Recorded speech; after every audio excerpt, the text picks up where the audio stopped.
श्री गणेशाय नमः। श्री जगदम्बा दुर्गा दैवीये नमः। हमारे चैनल अंतस यात्रा की तरफ से हम सभी भारतवासियों को स्वतंत्रता दिवस की हार्दिक शुभकामनाएं। सरफरोशी की तमन्ना अब हमारे दिल में है, देखना है जोर कितना बाजुए कातिल में है। श्री राम प्रसाद बिस्मिल की ये लाइनें आज भी अंतर मन को झकझोर जाती हैं। इंडिपेंडेंस डे 2022 15 अगस्त को भारत अपना 76वां स्वतंत्रता दिवस मनाने जा रहा है।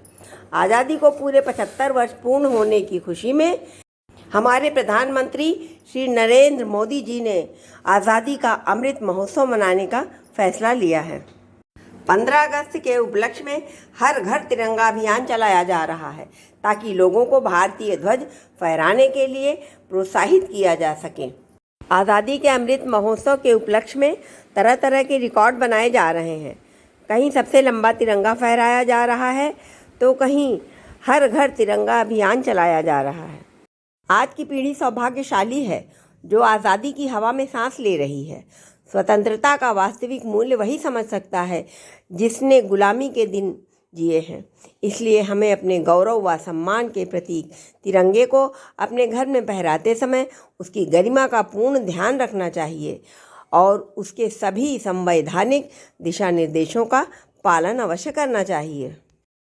ऐसा बिल्कुल ना करें कि 15 अगस्त के बाद तिरंगे को इधर उधर कूड़े कचरे में फेंक दें, बल्कि इसे ससम्मान अपने पास रखें। हमारे तिरंगे का रंग केसरिया, सफ़ेद और हरा अपने आप में संपूर्ण रंग माने जाते हैं।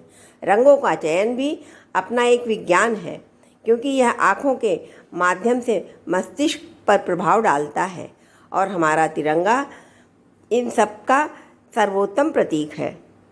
6 भाषाओं के ज्ञाता आंध्र प्रदेश के श्री पिंगली वेंकैया ने अपने एक चित्रकार साथी की सहायता से हमारे तिरंगे के डिज़ाइन का निर्माण किया था।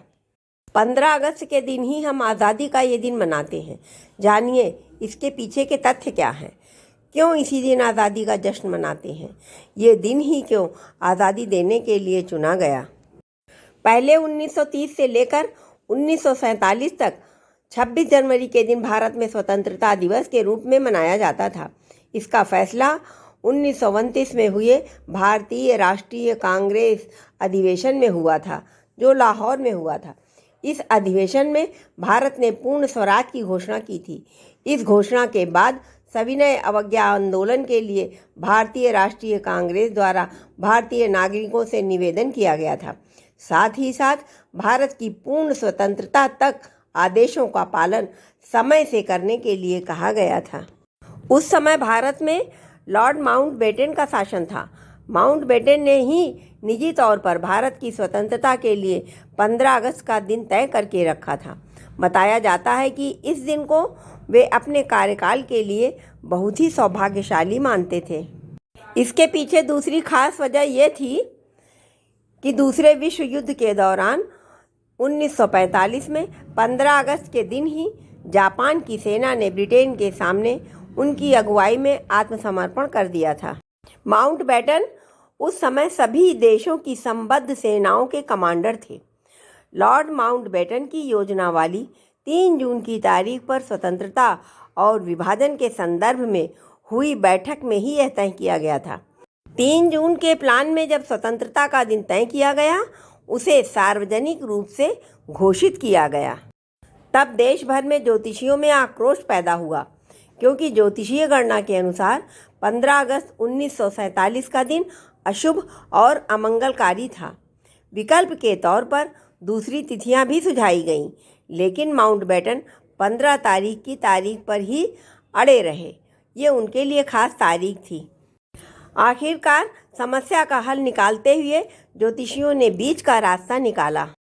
फिर 14 और 15 अगस्त की मध्य रात्रि का समय सुझाया और इसके पीछे अंग्रेज़ी समय का ही हवाला दिया गया।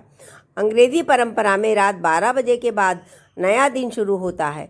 वहीं हिंदी गणना के अनुसार नए दिन का आरंभ सूर्योदय के साथ होता है। ज्योतिषी इस बात पर अड़े रहे कि सत्ता के परिवर्तन का संभाषण 48 मिनट की अवधि में संपन्न किया जाए, जो कि अभिजीत मुहूर्त में आता है। ये मुहूर्त 11:51 से शुरू होकर 15 मिनट तक, पूरे 24 मिनट तक की अवधि में था। ये भाषण 12:45 तक दिया जाना था और इसी तय सीमा में ही पंडित जवाहरलाल नेहरू को भाषण देना था। अनेक ऐतिहासिक क्षणों के गवाह लाल किले पर पहली बार हमारे प्रथम प्रधानमंत्री पंडित जवाहरलाल नेहरू ने तिरंगा फहराया था। आज हमें आज़ादी मिले 75 साल हो गए हैं।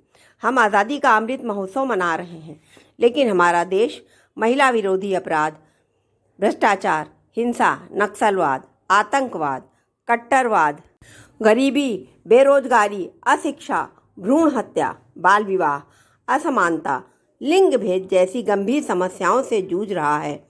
आज आज़ादी की सालगिरह के मौके पर हम सभी को इन्हें जड़ से खत्म करने का संकल्प लेना चाहिए। हमारे देश की प्रगति के लिए सिर्फ नेता ही नहीं, प्रत्येक भारतीय जिम्मेदार है और जब प्रत्येक भारतीय मिलकर के ये कदम उठाएंगे तभी हम वास्तव में स्वतंत्र होंगे। हमारा युवा वर्ग पश्चिमी सभ्यता के पीछे भाग दौड़ कर रहा है। सिर्फ आर्थिक मूल्यों में बढ़ोतरी हो रही है।